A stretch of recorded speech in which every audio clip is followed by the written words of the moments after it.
नाज़रीन, गजा में इजराइल के फौजियों की बड़ी तादाद के अंदर कैजुअलिटीज की रिपोर्ट्स जब सामने आ रही हैं। कुछ ऐसे इवेंट्स हुए हैं कि इजरायली फौजियों की बड़ी कैजुअलिटीज रिपोर्ट हो रही है। इसके साथ साथ इजराइल जो है वो गजा में एक सिविल वॉर करवाने की प्लानिंग इस वक्त कर रहा है। एक छोटा सा गजा जिसने पहले पूरी वेस्टर्न गवर्नमेंट्स के मंसूबों को शिकस्त दी, पूरी वेस्टर्न टेक्नोलॉजी और मिलिट्री इक्विपमेंट्स को शिकस्त दी, और इजराइल जैसी sophisticated army backed by super power उसको शिकस्त दी, और रीजनल गवर्नमेंट्स के जो मंसूबे थे उनको भी शिकस्त दी। तो उस छोटे से गजा की विल तोड़ने के लिए अब उनको जब सिविल वॉर के हवाले किया जा रहा है। सोचिए क्या क्या टूल्स अब नहीं इस्तेमाल किए गए सिर्फ एक छोटे से गजा के ऊपर, और क्या बचा है गजा में? क्या वहां पर एक सिविल वॉर छेड़ने का भी मंसूबा इजराइल ने बना लिया है? वो भी आपके सामने रखेंगे। लेबनान में इजराइल की मैसिव एस्केलेशन जो है वो देखी जा रही है। इजराइल जो है वो वहां पर असैसिनेशंस भी कर रहा है, उसके हमले जो है वो बहुत तेज हो गए हैं। तो एक क्लियर प्रोवोकेशन जो है वो हिजबुल्लाह के खिलाफ इस वक्त की जा रही है।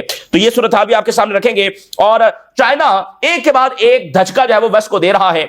अब जनाब अली, यूएस इंटेलिजेंस ने यह बताया है कि उन्होंने बड़ी हसास टेक्नोलॉजी मिडिल ईस्ट के अंदर कुछ इत्तेहादियों को दी है, और उन इत्तेहादियों से यह हसास टेक्नोलॉजी जो है वो चाइना तक पहुंच चुकी है, और चाइना ने इस टेक्नोलॉजी को बरकरार लाते हुए अपने मिसाइल्स को बहुत ज्यादा अपग्रेड कर लिया है। तो वो जो पूरा प्रोजेक्ट है मिडिल ईस्ट का आर्टिफिशियल इंटेलिजेंस का और टेक्नोलॉजी देने का, वो सारा जो इस वक्त दांव के ऊपर लग गया है। और चाइना पता नहीं कहां कहां से, एक तरफ वो यूरोपियंस की जो बड़ी बड़ी फर्म्स हैं, उनकी फैक्ट्रीज हैं, वहां से जो सीक्रेट्स हैं वो निकाल कर लेकर जा रहे हैं, और यहां पर अलग सीक्रेट्स वो निकाल कर लेकर जा रहे हैं। और खुद अमेरिका ये बार बार कह रहा है कि अमेरिका के अंदर चाइना बहुत सारे इस तरह के ऑपरेशन कर रहा है, और वहां से सिगरेट्स निकाल के जब लेकर जा रहा है। तो चाइना हर मुल्क में और हर रीजन में इस वक्त कुछ ना कुछ ऐसा करता हुआ नजर आ रहा है। दूसरी तरफ जो है यूरोपियंस इस अंदाज में यूक्रेन जंग को फंड कर रहे हैं कि वो 2 से 3 साल तक इसको फंड करें, और उसके बाद यह है कि अमेरिका में हो सकता है कि तब्दीली आ जाए, यानी डेमोक्रेट्स जो है वो दोबारा से वापस आ जाए। तो डेमोक्रेट्स के आने से जो रिवायती अमेरिकन पॉलिसी है वो दोबारा से वही शुरू हो जाएगी। जंग तो अमेरिका ही ने शुरू करवाई थी, वो तो ट्रंप ने आकर ऊंच नीच करने की कोशिश की है कि पैसे नहीं दूंगा। वैसे जंग जारी है लेकिन पैसे वहां से नहीं आ रहे, तो दोबारा पैसे और फंडिंग जब वहां से आना शुरू हो जाएगी। तो ये एक प्लानिंग है, लेकिन ये सारी रेसिपी जो है, this is a recipe for disaster. तो देखिए ना, जैसे वो ये समझते हैं कि 3 साल हो चुके हैं, 3 साल मजीद गुजरेंगे तो तब तक रशिया कोलैप्स हो ही जाएगा, जैसे अफगानिस्तान में हुआ। तो ऑलमोस्ट यही प्लानिंग यहां पर है, लेकिन यहां पर ऐसा कुछ नहीं होने वाला। और ये जो यूरोपियंस की प्लानिंग है, तब तक खुद यूरोपियन इकोनॉमी कहां पहुंच चुकी होगी, और खुद यूरोपियंस के अंदर कितनी गवर्नमेंट्स वो तब्दील हो चुकी होंगी, और जो फार राइट है वो कितनी गवर्नमेंट्स को रिप्लेस कर चुका होगा। और सबसे बड़ी जो चीज है वो फ्रांस के अंदर गवर्नमेंट की तब्दीली है, और उसके बाद जर्मनी। दोनों में जो फार राइट है वो तेजी के साथ पॉपुलर हो रहा है। तो अगर इन दोनों में फार राइट आ गया तो आप देखेंगे कि पूरे यूरोप का नक्शा बदल जाएगा, और ये दोनों मुल्क यूक्रेन के हवाले से इस तरह बिहेव करेंगे जिस तरह इस वक्त ट्रंप कर रहे हैं। तो ये कुछ और सोचकर बैठे हुए हैं, लेकिन इससे ना सिर्फ इनकी इकोनॉमी डैमेज हो रही है, और उससे भी बढ़कर जो फार राइट है, जो बिल्कुल एक दूसरा नुक्ता नजर रखता है। जैसे आपने देखा, एक शख्स बदला है, यानी अमेरिका में ट्रंप आए हैं, सिर्फ एक शख्स आया है तो अमेरिका का सारा फेस ही बदल गया, यानी उसकी सारी डायरेक्शन ही बदल गई है। उसका सारा जो डीलिंग्स है कंट्रीज के साथ बदल गई है। वो कनाडा को कैसे ट्रीट कर रहा है, वो यूरोपीय यूनियन को कैसे ट्रीट कर रहा है, वो जापान और साउथ कोरिया को कैसे ट्रीट कर रहा है। तो एक शख्स के बदलने से इतना कुछ बदल जाता है। तो ये फ्रांस और जर्मनी में अगर फार राइट आ गया तो ये पूरे यूरोप का फेस ही बदल जाएगा। तो वो यूक्रेन जंग तो बहुत कहीं पीछे रह जाएगी। तो इसमें से बहुत सारी पार्टीज ऐसी भी हैं जो रशिया के साथ अच्छे ताल्लुकात चाहती हैं। तो ये एक रेसिपी फॉर डिजास्टर है। अच्छा जी, अब गजा से क्या खबर सामने आ रही है? 12 इजरायली फौजियों की कैजुअलिटीज हुई है। वजह यह बताई जा रही है कि एक ऑपरेशनल एक्सीडेंट हुआ है। यही हुआ होगा, कोई अनएक्सप्लोडेड बॉम्ब पड़ा होगा और वो एक्सप्लोड हो गया, तो ऑपरेशनल एक्सीडेंट जो है वो इसको वो नाम दे रहे हैं। तो इस तरह को वाकया हुआ होगा। कुछ दिन पहले आपको याद है रफा में भी इनके फौजियों की 2 फौजी जो है वो मारे गए थे। तो उसको बुनियाद बनाकर इन्होंने कहा कि ये हमास ने अटैक किया है, हालांकि इनको पता था कि हमास ने अटैक नहीं किया, लेकिन गजा पर इन्होंने लार्ज स्केल बॉम्बिंग शुरू कर दी। फिर जब ट्रंप ने कहा कि नहीं ये हमास ने नहीं किया है, तो फिर इनको जब वो पीछे हटना पड़ा। तो ये 12 फौजी, अगर 4-5 इस तरह के 7 वाकयात हो गए तो फिर इजराइल पे दोबारा ये प्रेशर बढ़ेगा कि हमने फौज वहां पर क्यों रखी हुई है, ठीक है ना, क्योंकि अभी तो फौजियों की कैजुअलिटीज नहीं हो रही। तो अगर ये इस तरह से हो गई, एक वाकई में 12, दूसरे में 10, चौथे में 5, तो इसका काफी जो है वो असर पड़ने वाला है। अच्छा, अब जरा देखिए गजा में एक और डेंजरस मंसूबा, और इससे आप अंदाजा लगा सकते हैं कि इजराइल के इरादे किसी पीस या सीज फायर के नहीं है। अब सिविल वॉर की तैयारी की जा रही है। कैसे?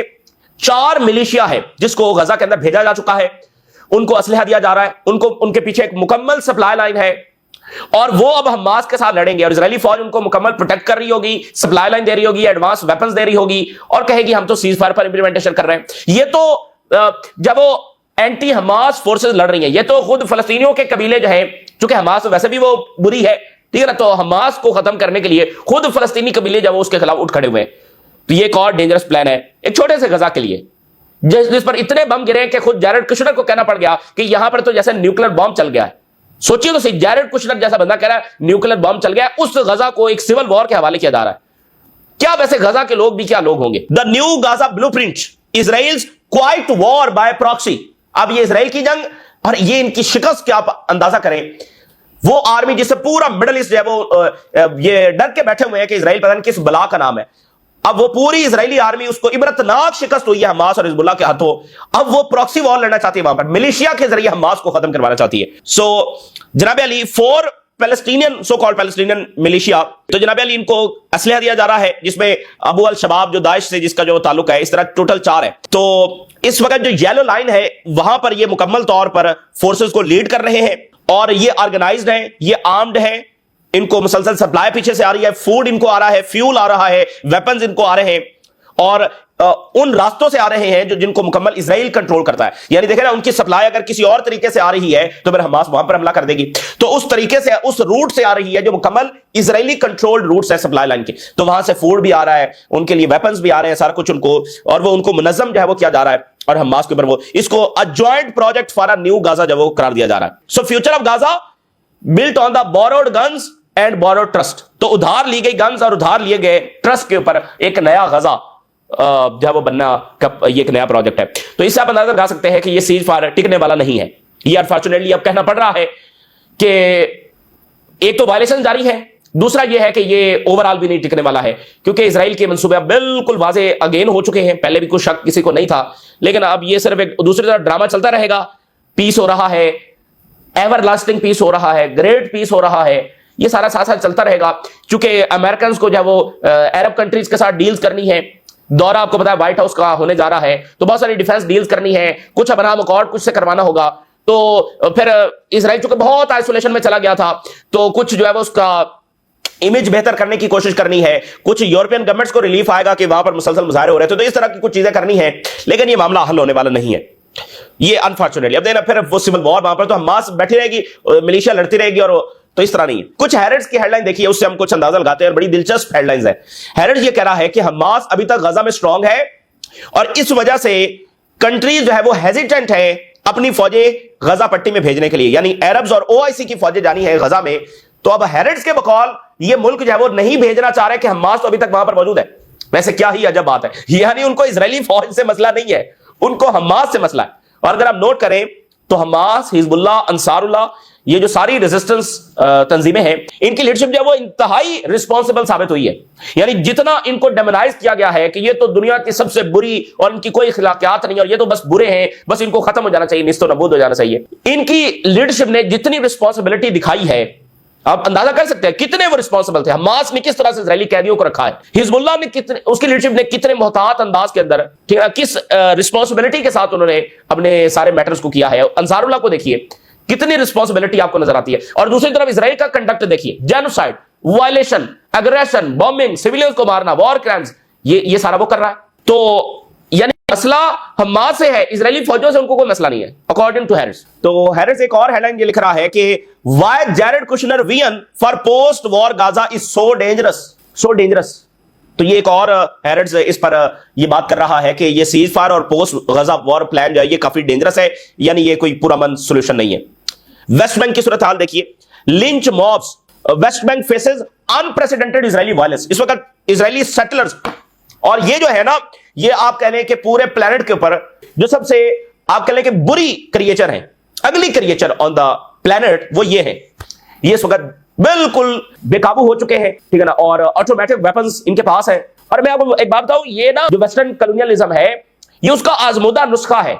ये इजराइल वैसे कायम इसलिए किया गया था कि जो वेस्टर्न कॉलोनियलिज्म है, जिसकी 400-500 साल तारीख है, उसकी एक कामयाब यहां पर तजर्बाती जो है ना ये एक एंटिटी मौजूद हो कि वो जो कॉलोनियलिज्म के तजर्बात है वो यहां पर होते रहे। तो ये जो सेटलर्स होते हैं ना, ये बकायदा उस कॉलोनी के एक्सपेंशन का हिस्सा होते हैं, नेटिव्स को खत्म करने के लिए। हर वक्त फौज नहीं हमला कर सकती, तो फौज उनको कवर देती है और सेटलर जो है वो जाकर उनको डिस्प्लेस करते हैं, मारते हैं, उनकी इकोनॉमी डिस्ट्रॉय करते हैं। तो ये एक बकायदा कॉलोनियल आप कह लें कि प्ले बुक है, सेटलर्स के जरिए अटैक करवाना। तो ये वहां पर ये पूरी वॉर है, अगर आप पढ़ेंगे सारा तो आपको अंदाजा हो जाएगा।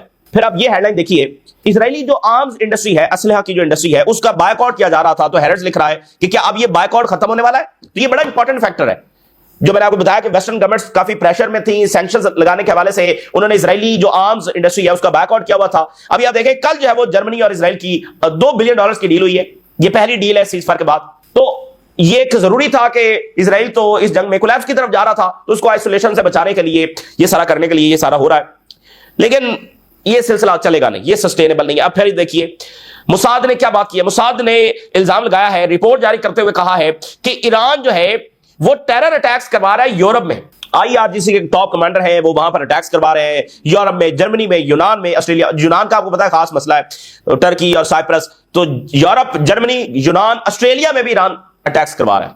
अब जरा, ईरान इतना पावरफुल है कि वो उधर करवा रहा है और उनको पता भी नहीं है। सही है, तो इसका मतलब क्या, ईरान के खिलाफ जंग की सारी प्रोपेगेंडा जो जारी है। फिर आप देखिए लेबनान में पिछले 2-4 दिनों से हमें बड़ी एस्केलेशन जब नजर आ रही है, और ये एक्सपेक्टेड एस्केलेशन है। इजराइल के माइंडसेट को समझते हुए ये एक्सपेक्टेड एस्केलेशन है, और हम आपको बता रहे हैं कि वो कहीं ना कहीं बॉम्बिंग करना ये अब उनके सरशिस्त में है। और नेतन्याहू के सर्वाइवल के लिए अगर परमानेंट सीजफायर हो जाएगा तो फिर मैंने आपको बताया कि बहुत सारे सवाल पूछे जाएंगे। अक्टूबर 7 की इन्वेस्टिगेशन होगी, खुद नेतन्याहू का करप्शन ट्रायल है, दुनिया में जो मजीद बातें सामने आएंगी कि क्या हुआ, इजराइल ने क्या किया, जेनोसाइड के ऊपर चीजें लिखी जाएंगी, इंटरनेशनल मीडिया अंदर जाएगा। तो मुसलसल जंग में रहना ये नेतन्याहू के अपने सर्वाइवल के लिए और एक हेजेमनी का तासुर देने के लिए बॉम्बिंग करना जो जरूरी है, ताकि असल चीज से तवज्जो इधर उधर हटी रहे। तो ये एक सेंसलेस बॉम्बिंग है जो लेबनान पर इस वक्त की जा रही है, इलीगल है ये। तो पिछले 2-3 दिनों से हम ये देख रहे हैं कि वो उन्होंने बहुत ज्यादा वहां पर एस्केलेशन कर दिया है, बमबारी बहुत तेज कर दिया है। और आज है वो कुछ देर पहले 10वीं असैसिनेशन अटेम्प्ट उन्होंने की है, असैसिनेशन की है, पिछले 5 दिनों की 10वीं असैसिनेशन। इतनी ज्यादा एस्केलेशन वहां पर हो गई है। Israel has completely violated the peace agreement and has begun mass assassinations in Lebanon. तो ये तो मतलब चलने वाला नहीं है। अब ये अगर इस एस्केलेशन की तरफ जा रहा है मामला, तो हिजबुल्लाह के लीडर्स को वो निशाना बना रहे हैं। और लेबनीज गवर्नमेंट गायब है, लेबनीज आर्मी भी गायब है, वो कुछ भी कहने से कासर है। ये लेबनान के लोग हैं जो मारे जा रहे हैं। हिजबुल्लाह के लोग जो वो कहीं दूसरे प्लेनेट से नहीं आए हैं, हिजबुल्लाह के लोग लेबनीज हैं जिन्होंने इस लैंड को जब वो आजाद करवाया है और इसराइल से बचा के रखा है। तो डिजास्टरस लेबनीज गवर्नमेंट। और फिर देखिए यूएस एनवॉय जो है मॉर्गन ऑर्टेगस, इन्होंने इजरायली डिफेंस मिनिस्टर के साथ, जो कि जिसके वज़ार बॉर्डर इसके भी हैं, तो इजरायली डिफेंस मिनिस्टर के साथ जो है वो लेबनान के बॉर्डर का दौरा किया। जब यहां पर एस्केलेशन हो गई है तो वो लेबनान के बॉर्डर के ऊपर दौरा कर रही है। और ये वो एनवॉय है, ये लेबनान में जाकर खुली धमकी भी देकर आई थी कि हिजबुल्लाह को डिसार्म करो, करना ये हो जाएगा वो, तो वो उन्होंने दौरा किया है। So there is increase in the frequency of assassination and expansion of the scope of the war plane raids, widespread ban on the attempts to rebuild the destroyed southern towns. जो लेबनीज अपने towns को भी rebuild करने की कोशिश कर रहे हैं, उसमें भी वो ज्यादा रुकावट अब डाल रहे हैं। और उधर अल शरा जो है वो MBS के साथ मुलाकात करने जा रहे हैं, और इसमें इन्वेस्टमेंट और ये वो सारा और ओवरऑल जो सूरत हाल उस पर डिस्कशन होगी। यमन ने 3 यूनाइटेड नेशन के लोगों को अरेस्ट किया है, वो इजराइल के लिए जासूसी कर रहे थे। इससे पहले भी उन्होंने ऐसी गिरफ्तारियां की हैं। ये भी एक ज़ाहिर इजराइल का एक तरीकाकार है। यमन में वो खास तौर पर जो ये जासूसी है, वो यूनाइटेड नेशन सो कॉल्ड कुछ ओहदेदार होगा, बस उसका UN का टैग होगा, तो उसको वो एक्सप्लॉइट कर रहे हैं। यानी ओवरऑल भाई यमन जो है वो इतना बुरा है कि वो UN के लोगों को पकड़ रहा है, लेकिन वो मोसाद के लोग बनकर वो जनाब वहां पर जा रहे हैं। तो ओवरऑल इल्जाम ये है कि भाई ये UN के लोगों को पकड़ रहा है, लेकिन वो मोसाद के लिए जासूसी कर रहे हैं। ये इजराइल का तरीकाकार है। टर्की की अहमियत बहुत बढ़ती चली जा रही है। टर्की इस वक्त बहुत बड़ा सपोर्टर है फलस्तीनी कॉज का, और हमास के साथ वो खड़ा है, लेकिन ज़ाहिर है उससे डू मोर का मुतालबा तो हमेशा रहेगा। तो लेकिन टर्की की अहमियत बढ़ रही है, जिससे इजराइल बहुत परेशान है। जर्मन चांसलर दौरा करने आपको बताया। अब एक और खबर आ गई है कि जो बर्तानिया के प्राइम मिनिस्टर हैं वो भी दौरा कर रहे हैं टर्की का। जर्मन चांसलर भी आ रहे हैं, बर्तानिया के प्राइम मिनिस्टर भी आ रहे हैं, और यूरो फाइटर्स भी टर्की को मिलने जा रहे हैं। तो ये एक बहुत ज्यादा अहमियत है इस वक्त टर्की की। और वजह क्या है? Second largest force of NATO और मॉडर्न डिफेंस इंडस्ट्री जो उनकी है, इसकी यूरोप को जरूरत पड़ गई है। और उसकी वजह क्या है? अमेरिका के ऊपर डिपेंडेंस वो खत्म कर रहे हैं। तो अमेरिका और यूरोपियंस का ये जो इख्तलाफ है और वो जो सारा सिलसिला तब्दील हो रहा है, इसके और भी बहुत सारे असरात आपको नजर आएंगे। पहला असर तो आप देख रहे हैं ना कि मिडिल ईस्ट में फर्क पड़ रहा है। फिर मिडिल ईस्ट में रिवायती इजरायली पॉलिसी तो चैलेंज हो गई यूरोप और अमेरिका के इख्तलाफात की वजह से। तो ऐसी बहुत सारी चीजें आपको मजीद भी नजर आएंगी, क्योंकि वो दोनों मिलकर वर्ल्ड ऑर्डर चला रहे थे ना। तो अब चीजें तब्दील तो होंगी। और ट्रंप साहब जो है उन्होंने बहुत सारी क्रिटिकल मिनरल्स की डील्स है वो आसियान समिट में की हैं, मलेशिया के साथ, कंबोडिया के साथ, थाईलैंड के साथ।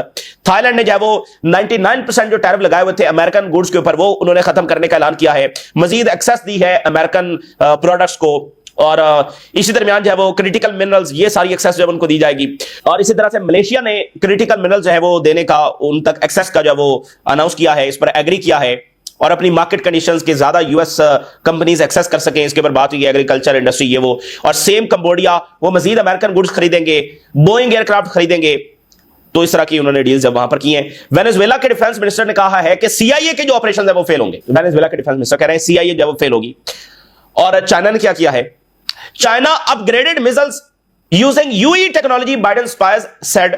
Intelligence sparked intense debate in Washington about its relationship with Gulf stream. बड़ा फड्डा पड़ गया चूंकि बहुत सारा आपको बताया कि मिडिल ईस्ट में प्रोजेक्ट्स, आर्टिफिशियल इंटेलिजेंस, ये सारा यूई से टेक्नोलॉजी अमेरिकन इंटेलिजेंस के मुताबिक चाइना के पास चली गई है। US spies China boosted missile using UAE tech, जो कि असल में अमेरिकन टेक है। तो ये यूई में हवावे के थ्रू चाइना के पास गई और चाइना ने वॉर प्लेन्स के लिए जो मिसाइल्स हैं उनको अपग्रेड कर लिया है। तो इससे वाशिंगटन डीसी में ये बहुत बड़ी डिबेट छिड़ गई है कि क्या इस तरह से टेक्नोलॉजी बाहर देना ये सेफ है। चाइना तो वहां से भी निकाल कर जब लेकर जा रहा है, तो ये तो बहुत फटा पड़ गया है। ये तो बहुत बड़ा मसला है क्योंकि ट्रिलियंस ऑफ डॉलर्स की इन्वेस्टमेंट है, टेक्नोलॉजी देनी है, लेकिन देनी है तो आगे चाइना, और चाइना तो अमेरिका से भी निकाल के लेकर जा रहा है। तो ये बहुत बड़ा वाकया और बहुत बड़ा धचका है उनके लिए कि चाइना ने ये कर भी दिया है, उन्होंने मिसाइल अपग्रेड कर भी लिए हैं और आज वो ये बात कर रहे हैं। तो यूरोप और चाइना की कशीदगी बढ़ती चली जा रही है। Europe to China hand over the rare earth minerals or else. तो वहां पर यूरोपियंस की जो प्रेसिडेंट है उन्होंने थोड़ा सा जरा गुस्सा करने की चाइना से कोशिश की है। उन्होंने कहा है कि यूरोपियंस कभी डिपेंडेंट नहीं होंगे चाइना पर जैसे वो रशियन गैस के ऊपर थे। और उन्होंने एक नया प्रोजेक्ट लॉन्च करने का ऐलान किया है, रिसोर्स ईयू, जिसमें न्यू सोर्सेज ढूंढे जाएंगे और कनाडा, चिली, ग्रीनलैंड, तो वहां से रेयर अर्थ मिनरल्स और ये सारा। तो आप देख रहे हैं ये सारी अब जंग रेयर अर्थ मिनरल्स और उसके मुताबिक जियोपॉलिटिक्स भी निकलकर सामने आएगी, किस मुल्क के साथ। अब चिली उनको याद आ गया, ग्रीनलैंड की तरफ वो बढ़ रहे हैं जहां पर ट्रंप की नजर है, और बाकी मुल्कों की तरफ वो जाएंगे। तो इससे जंगें भी होंगी, हुकूमतें भी चेंज होंगी, बहुत कुछ होगा। तो यूरोपियन मीडिया ने लिखा है कि यूरोप जो है वो चूंकि अपने आप को एक ग्लोबल सुपर पावर के तौर पर प्रिटेंड करना चाहता है, लेकिन अब मसला ये पड़ गया है कि चाइना से मिनरल्स मांगना पड़ रहे हैं।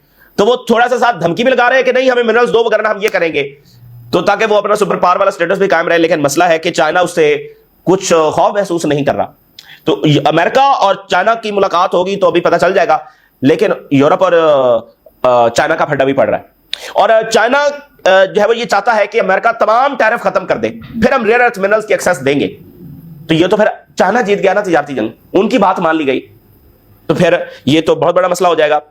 और जनाब अली जो पोलैंड के प्राइम मिनिस्टर हैं उन्होंने ये कहा है कि Ukraine ready to fight 2 or 3 more years। ये बड़ी इंटरेस्टिंग बात है और इंपॉर्टेंट बात है। और क्यों 2 से 3 साल? क्यों 2 से 3 साल? इसलिए कि अमेरिका के अंदर कोई तब्दीली आ जाए, डेमोक्रेट्स वापस आ जाए। तो ये डेंजरस पॉलिसी है कि वो अमन की बात नहीं कर रहे, वो सीज फायर की बात नहीं कर रहे, वो किसी सोल्यूशन की बात नहीं कर रहे, वो 2 से 3 साल मजीद फंड करने की बात कर रहे हैं, जिसके अंदर मुसलसल आर्मी जंग का खतरा बरकरार रहेगा, जिसके अंदर यूरोप बहुत मजीद तब्दील होगा, जिसके अंदर मजीद लोग इस जाहिर है कि यूक्रेन जंग में मारे जाएंगे और पता नहीं क्या क्या कुछ होगा। अभी फार्मर जो पोलैंड के प्राइम मिनिस्टर हैं वो उनके टीवी पर बैठ के कह रहे थे कि हमें यूक्रेनियंस को, जो रेफ्यूजीज हैं, उनको निकाल देना चाहिए ताकि जो फ्रंट लाइन के ऊपर फौजें कम पड़ रही हैं तो ताकि फौजें जब वो पूरी की जा सके। तो ये कोई अच्छी पॉलिसी नहीं है। यूक्रेन जब इस वक्त बहुत उसका डैमेज हुआ है और ज़ेलेंस्की एक कॉमेडियन उसकी वजह से हुआ है, वरना अच्छा खासा यूक्रेन चल रहा था। और अभी वो यूक्रेन को किसी सोल्यूशन की तरफ नहीं लेकर जा रहे हैं, बल्कि कह रहे हैं कि 2 से 3 साल इसकी फंडिंग का इंतजाम करो। अच्छा 2-3 साल बाद क्या यूक्रेन जीत जाएगा? बहरहाल ये एक बड़ी डिसाइडिंग लड़ाई है मॉडर्न ह्यूमन हिस्ट्री की, जिसके अंदर दुनिया के इक़्तिदार का फैसला होगा। तो ये इस वक्त की ताज़ा तरीन सूरत हाल जो आपके साथ शेयर किया, आपने राय से आगाह करें। इजाज़त दीजिए, अल्लाह हाफ़िज़।